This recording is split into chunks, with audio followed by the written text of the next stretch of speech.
Coogs House. The Houston Cougars are looking to enter the Willie Fritz era and make some noise, and one new face is doing that at camp as they head into UNLV week.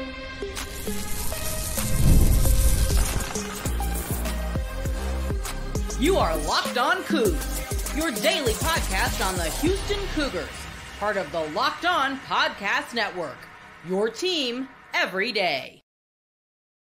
Welcome to Locked On Coogs, daily podcast about your Houston Cougars. I'm your host, Houston-born teacher and coach Parker Ainsworth. And whether you're a Houston fan or just a hater who came to stop by, thank you for making Locked On Coogs your first listen of the day. If you want to join the conversation but don't know what to say, tell us in the comments down below if you put on your left sock or your right sock first. You've got a routine, just think about it and tell us in the comments down below. Now, I told you I want to talk about some people that made some noise at football camp this fall for the Houston Cougars as they look to kick off the Willie Fritz era in a big, big way. I want to talk about some of those big guys at the end. I want to talk about some of those guys making tackles, things like that in the middle. But first, I want to start with a star on offense. And to help me break down Koby Young. I want to shout Kobe every time I do something cool. Blake Antkowiak, Coogs Coverage is here to talk it and break it down with me. Blake, I got to ask before we get too far, what sock do you put on first? I would say my right. I had to think about it for a second, but I think my right. I'll have to double check tomorrow. It's the kind of thing that you got a routine. You don't realize that you have a routine to like. Anyway, Blake, Koby Young, freshman, New Orleans, crazy numbers at Holy Cross High School for the folks that are interested in high school football stuff. I remember hearing his name at the start of the summer, right? I mean, people were like, this guy is a little different. What can you tell us as they wrap up camp and head into week one? What do people need to know about Koby Young? Well, so I missed a majority of fall camp because I was in Dallas, but this is my first week watching him, and he was pretty much all anybody there wanted to talk about. I think he even surprised some people on staff as far as what they were getting out of him. He in a way he kind of reminds me of like a smaller Justin Jefferson type figure. Who, fun fact about Justin Jefferson, Tulane was one of his 3 offers. So the staff knows what they're doing with wide receivers. They have a pretty proven formula, and he was a guy that they believe they could have gotten at Tulane. He was bought into what Willie Fritz sells. As far as throughout camp, during spring ball, he really gave, for context, Latrell McCutcheon is definitely our best corner, guy who really has all conference potential, and he really gave him some fits this year during camp. It's impossible to get a hand on him off the line. He's a guy who pretty much everybody knew he was going to contribute a little bit when he got here, but I think with how much he's shocked people, there's a really good chance you see him as potentially a top 3 option. He's very, very fast off the line. And like I said, it's just impossible to get a hand on him. So, I think especially the first few weeks of the year without a lot of film on him, he could really make a statement. So I want to talk about other guys catching the ball because I think it's actually a pretty talented receiver unit, even with the talent that left. But on their bios on the website, they all have like a little questionnaire with funny whatever they filled out. Koby Young's dream job outside of football is listed as a sniper. What do you make of that? Before I go, what do you make of that? That he's a killer, so it makes sense, That's the first I've heard of that, actually. It's just listed as his dream job outside of football. I'm like, those are such different options. Yeah. like, there's a big gulf between those two. Anyway, the other young receiver, I guess he played a couple games last year, had a big touchdown catch near the end of the year, is Jonah Wilson. He's a local kid, it's a little bit different story. People might be familiar with his name in a different way, I guess I should say. Jonah's also had a strong camp.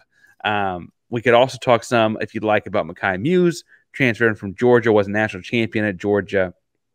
I don't mean to make a lot less of him because he's a smaller guy. He's actually a shifty, slotty kind of guy that is also involved in some of the return game. Obviously, Joseph Manjack and the leadership he brings is like what feels kind of like the lone vet. Is there a receiver outside of Koby and the impact he's bringing that you really want to make sure Houston Cougar fans are talking about going into week one? Yeah, well, I think you brought him up. Jonah Wilson has taken a huge step forward this offseason. People forget he was a high 4-star coming out of high school who was committed to Texas at one point. He wasn't a guy that just slipped through the cracks. I mean, Houston won a recruiting battle for him, and we saw him a little bit near the end of the season last year. His like you said, his own catch came against Oklahoma State, where he cooked the defensive back. I mean, he's made so many plays this offseason. The tricky thing for me is he changed his number to 4, so I have to keep reminding myself of that. But as far as the receiver room as a whole, I feel like the floor is actually pretty similar to what it would have been or what it was last year. Obviously, you lose the star power, so the ceiling's a little bit lower as well. But as far as the floor goes, I mean, it's still a really deep room. Willie Fritz called it one of the best on the team, which is shocking, for where we were in that room just months ago. I mean, but before you get any farther, you're telling me they lose Matthew Golden, they lose Sam Brown. I would argue the most talented and the most productive receivers in the room last year, and they're still calling it the best room on the team? Well, sorry, I missed one of the best rooms on the team. I think, in my opinion, I think that the linebackers are probably our best, which is another crazy thing to say. But I think the linebackers probably edge them out right now. So we'll talk about linebackers in a second because I also have a question on that room.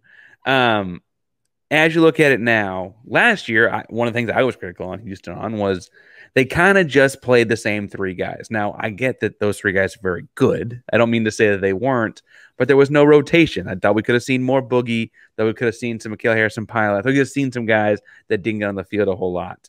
Boogie's still on the team this year, by the way. He's looking to be a pretty productive receiver with them again.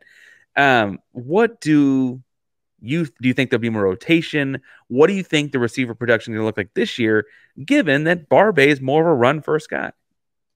Yeah, there's definitely, that's kind of the sentiment is, there's got to be 2 tight end sets. There should be a lot of running football. So, there's a lot of mouths to feed. And I think it's going to be difficult to see, huge numbers out of a few different guys because we're going to be running the ball so much.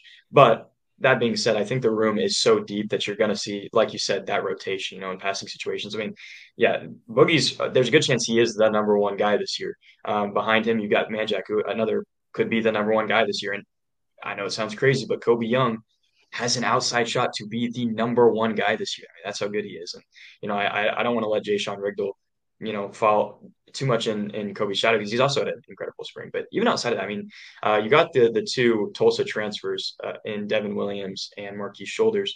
I think Devin Williams is a little bit more of a project than Houston anticipated maybe, but, like the potential is there.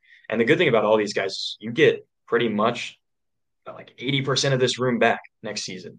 So as far as, there's definitely, it's going to be spread out. I would say you might not have a 1,000-yard wide receiver, but you're going to have really realistically, you could see 6 or 7 different guys catching passes on any given Saturday.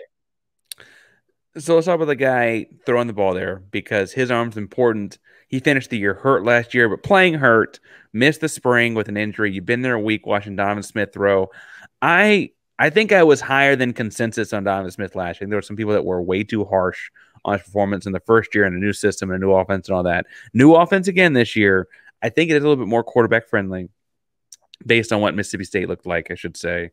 But I look at Donovan Smith as a guy that with a not crazy leap really could be an NFL draft pick at 6'5", 240, strong arm, right? If he makes a little bit of an accuracy leap, we'd be talking about a pro. What do you think about what Donovan's looked like there coming off the injury, playing with the guys, and the way he's gelled with this group? Yeah, I think there's always going to be some speed bumps when you miss significant periods of time. It wasn't really broadcasted as much as maybe it should have been. I mean, you got like, for example, like Jalen Daniels up in Lawrence. It was a huge story that he wasn't practicing in the spring. You didn't really get that with Donovan Smith. So I think, there's definitely an uphill battle for Donovan ahead. That being said, I mean, he has the tools and he has now a system around him that's literally built for him. Brian Bell said he took the job for Donovan Smith. The other thing that I'm excited about, so Donovan Smith is one of the biggest quarterbacks in the Big 12. We didn't see a rushing touchdown out of him a quarterback sneak out of him until Baylor, I think. Where was the tush push all year long? Exactly. I think we actually talked about this last time I was on here. It probably would have been when I was complaining about it again because Yeah, so you'll see a system that's not only built for Donovan Smith, but also for Donovan Smith's legs, and I think that's a really untapped area in his game. You saw it a little bit against, I think it was West Virginia last season, where he really took over the game with his legs. And again, at Texas Tech, whenever people forget, he was the quarterback when Texas Tech upset Texas a few years ago, and he did it with his legs. So the offensive line is absolutely a concern. It's not where you need to be to really contend for anything of significance quite yet. That being said, you never know. The pieces can come together. But as far as the room around him, I think that replacing your two stars is going to be tough. But he's got time. Like you said, he could be an NFL draft pick. We could see that this offseason. But he also, if he's not, he could come back next season. So I think the limited time to work with some of these guys definitely will create a little bit of chemistry issues maybe at the start of the season. But that being said, I mean, if everything goes right, you're looking at, like you said, NFL quarterback this time next year. I want to talk about, you mentioned the linebacker room. I want to talk about one guy that jumps off the page to me in the linebacker room in a second. And I want to stress they could be really talented as a group. But before we get to that, we're talking about the Willie Fritz era and how much fun it's going to be to coach that team with that guy. But as a Locked On Coogs fan, I'll make sure you take a moment to look at building your own dynasty, the brand new mobile game I think you're going to love called Ultimate College Football HC. In this amazing game and simulation, you get to step on the shoes of each head coach and lead your football team, the Houston Cougs, to a victory and to glory. Can you imagine actually being the coach of the Houston Cougars, from recruiting players and coaching staffs and overseeing training camps and scholarships and so on? Everything you can control. You get to control every crucial detail of the program. It's all in your hands. Will you be able to handle the pressure? And here's what I really love about the game. You're responsible for calling offensive plays during the game. I'm an offensive guy. Your strategy will not only determine the success of your football season, but will shape the future and legacy of your program. Ultimate College Football HC is completely free, has no ads, and was 100% playable offline. You can play on the go as you want and when you want to. And of course, we have a special offer for Locked On Coogs fans. Use promo code LOCKEDONCFB in all caps inside the game store, and you'll receive a free boost to your program. Make sure to take advantage of this perk, as it will get your team off to a strong start. Just down the game, just visit ultimate-cfb.com or look it up in the App Store. Ultimate College Football HC. Begin your coaching legacy today. All right, Blake, are you much of a gamer? I guess we've talked about that game a little bit. Are you much of a gamer at all? I wasn't until the college football game came out. Now I spend way too much time on it. But Hours per day. We won't tell mom. Hours per day. yeah. Since I got to college, not as much beforehand. Oh man, I don't even know. 2 or 3, maybe 4 if I was feeling risky. It's a lot of hours. It's a lot. All right, so I want to ask about the defense. I want to talk about Michael Batten. Michael Batten. I believe it's pronounced Batten, and I've seen it pronounced Batten, but I'm open to being corrected. Transferred to Houston from Louisiana Monroe. He's played at a handful of other places. Houston Christian, I guess now it's Houston Christian. They were Baptist, so now they're Houston Christian. Went to community college in New York. Again, Louisiana Monroe most recently. Has played some offense, was a quarterback at Katy Seven Lakes in town. Apparently has just had a killer camp as a linebacker at Houston. Listed 6'1", 220, which is not little, not big, right? Been there a week watching. What do you think about Michael at camp now that he's kind of played linebacker for a few seasons in a row finally? If you're going to talk about the biggest surprises on camp, there's no way you wouldn't start with Michael Batten. You come in and you bring in a very strong portal class, and unfortunately Corey Platt gets hurt. You really hated to see that, but you also bring in Kendra Gant, who I think was one of the better linebackers in the class. And I'll even admit, a big crowd, including myself, kind of wrote off Michael Batten as somebody who could potentially start this year, but he is, make no mistake, the number one linebacker on the team, which again is a crazy thing to say, having Jamal Morris there. He's one of the biggest veterans on the team. But that being said, I think Michael Batten has even shocked our staff in many ways as far as what Houston got with him. He's really taken over this camp, and I think as far as he might not have a C on his chest, but as far as vocal leaders go, he's definitely one in that room. And like I said earlier, I think personally, and this is probably a hot take, but I think the linebackers are at least one of the best rooms on the team, and I think he's the best player in that room. I think he kind of flew under the radar in general as a transfer. He didn't really have very many. I don't know if he had another Power Four offer. If I'm being honest, came in with a really low transfer rating on pretty much all the recruiting sites, but he's a really strong breakout candidate on the defense this year. I got to be honest, I'm happy to be wrong. I 100% thought this was a kid that was coming home to kind of be on the team and be around his family. I didn't know he was going to play like this. And everyone that is involved with the team, watched the team, he has stood out to a person, everyone that's watched the program. Would you call him a pass first guy, a run first guy? I didn't know that we need to do this much research on this kid. What would you say he's good at besides being a leader, like you said? Yeah, he's definitely good in the run fit. But even with that, he's kind of a Swiss Army knife. He fills gaps really, really well. He's really good fast twitch wise. He gets out of his breaks really, really fast. Really good change of direction. He's kind of a jack of all trades, if I'm being honest. But like I said, I think the biggest quality is he kind of makes everyone around him better. He's very vocal during practices, but you'll see him. I think it was last season. I'm trying to remember who it was, but I think it was Adari Halsey racked up like 15 tackles in one game at safety, which is insane that a safety would have to do that. Right. Because the linebackers really did lag behind last year. I think Michael Batten is a guy you could see, maybe in multiple games get double-digit tackles, just with his ability in the run fit. You mentioned Kendrick Gant. I got to be honest. I kind of assumed he'd be the transfer in once Platt went down hurt. I kind of thought he'd be the transfer here that called out the most. He had a pretty successful career so far at Louisiana. Was at Independence Community College. It's also where Tank Dell went to community. Maybe I'm just fond of that place. I guess he's originally a Florida kid, but certainly has Louisiana ties, and I think that's where the Fritz crew really connected with him.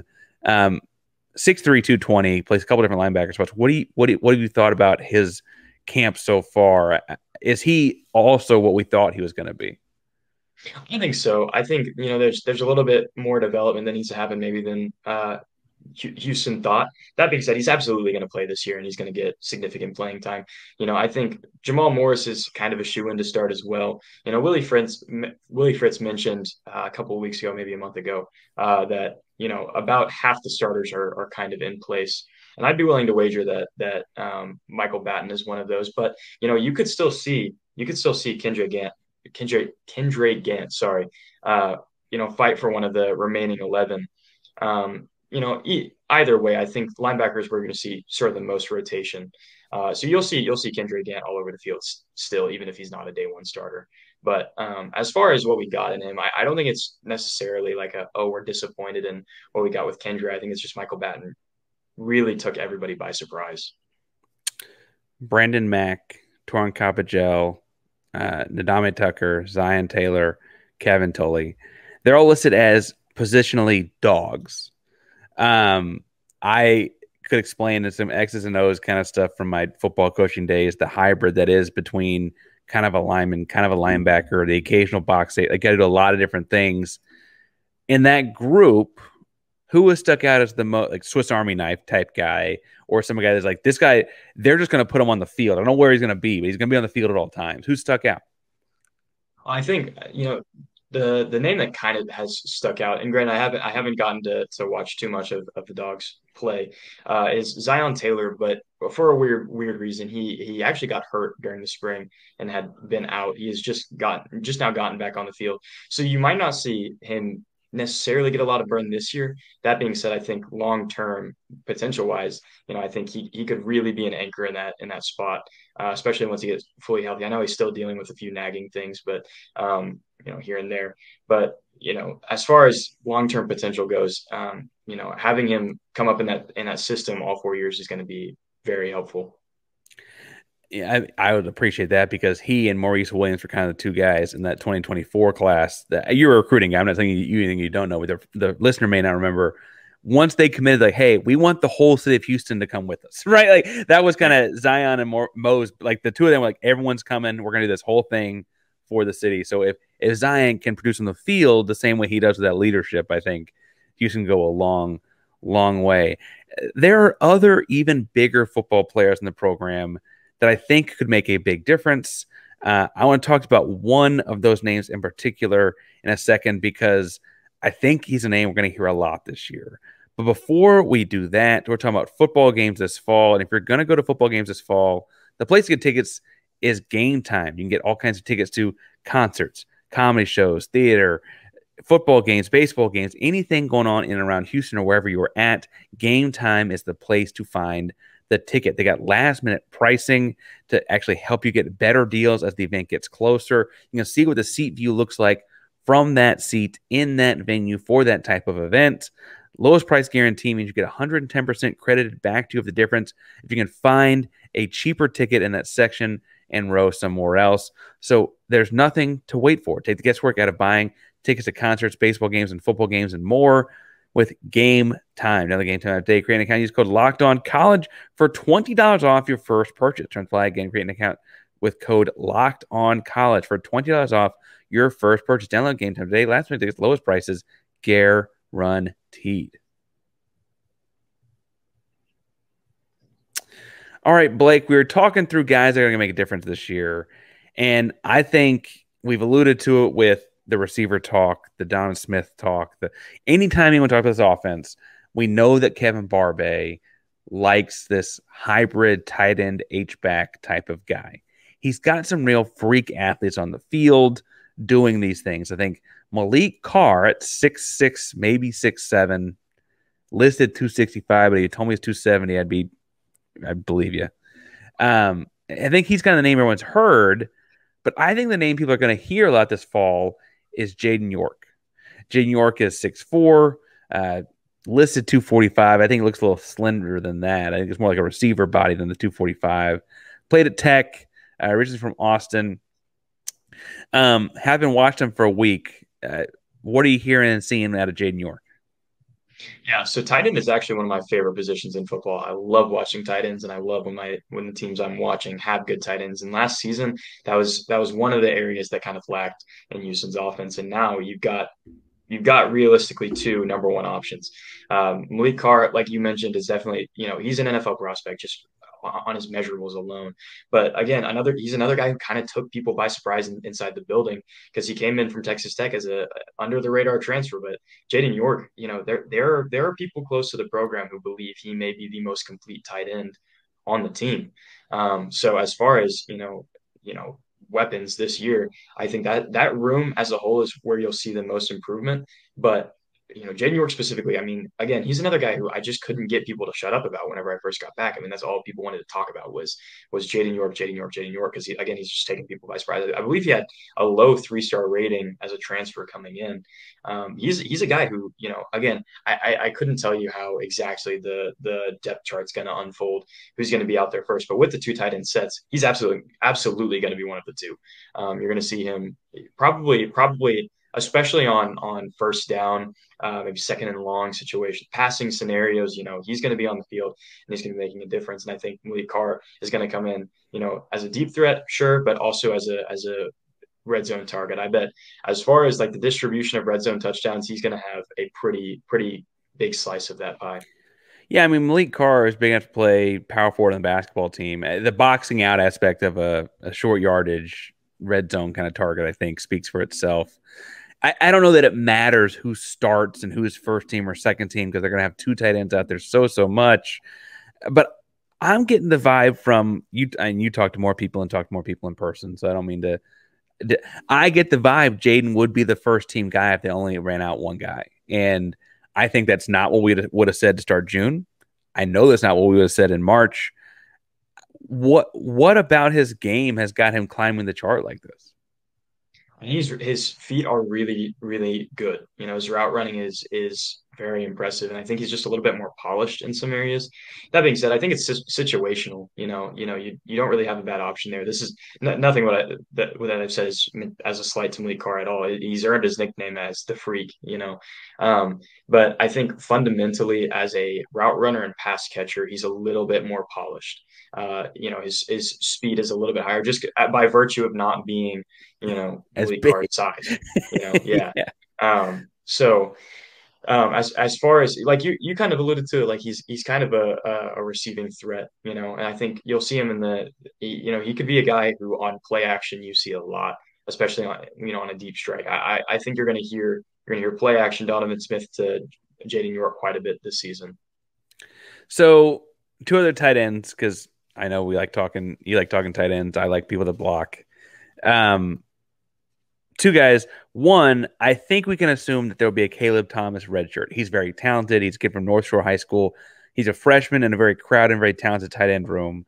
Do you see us seeing him on the field a whole lot this year, or am I right to assume he's going to catch a redshirt? I would assume he's going to redshirt, but it might be one of the situations where he plays a game or two. With that rule that's a couple years old now, you can play up to 4 games. I think, especially at the start of the season. I mean, especially first 2 home games, UNLV and Rice, you're going to see a large rotation of players. Like Coach Fritz has said, you don't really know what you've got until you see them on the field on game day. So especially probably circle that Rice game to see Caleb Thomas get in there. But I do think it's a safe assumption he will probably redshirt this season, which is not a bad thing. He given the right development, he could be very, very good. But just with the sheer depth in the room now, I mean, I think he could still get some playing time here and there, but I think that's a safe assumption.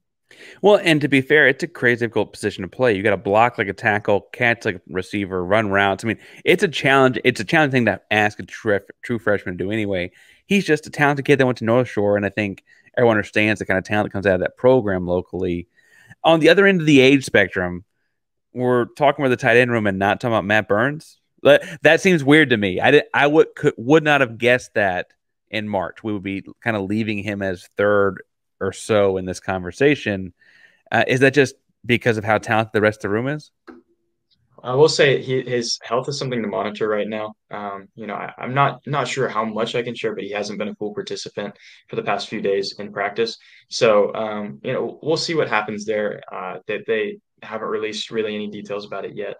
But back on the other end of the spectrum, age-wise, I think another guy to look out for redshirt-wise is Travel Frederick Jr. He was committed to Tulane, flips to Houston, obviously, and I think he's kind of in the same boat as Caleb Thomas, a little bit more of a pass catcher than Caleb Thomas is. He's kind of on the blocking end, but you could see him redshirt. We'll see about Matt Barnes. Again, I don't have a ton of information about what's going on, so I don't want to speculate and say something I probably shouldn't. But he hasn't been a full participant, so it's just a situation to monitor.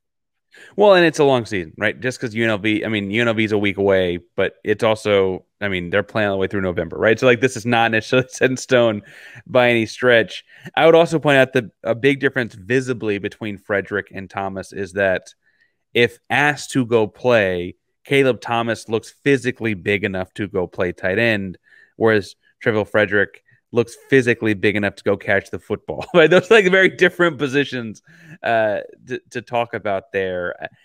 I think it's interesting that last December, January, we're talking about bringing in Kevin Barbay and all the tight ends in this offense. And now it's like, well, dang, we got so many of them. I don't know who's going to play. That's an interesting problem in a way to have all of a sudden. Yeah. It's a good thing. I would say it's a good thing, right? All right, so you look at the tight end group. We mentioned the receivers. We mentioned the linebackers. All kinds of fun stuff going into week 1. Houston's not playing week 0 because it's for zeros. I don't know. There's some more clever for that. But week 1, UNLV around the corner. Coogs coverage, Blake Antkowiak. Blake, you got a lot of stuff coming out these days. What all are you working on? Yeah, so I'm writing on CougarDigest.com, 247. If you Google 247 Sports Houston, it'll come up. Yeah, like you said, Coogs Coverage is my Instagram, and then Blake Antkowiak is my Twitter. If you're looking for news reports, my Twitter is definitely the place to be. If you're looking for, more of a fan account, then with more graphic stuff, then Coogs Coverage is also there. But if you've got a social media, I'm probably somewhere on there if you look hard enough. So I would also point out, you mentioned that Coogs Coverage is more of an Instagram account.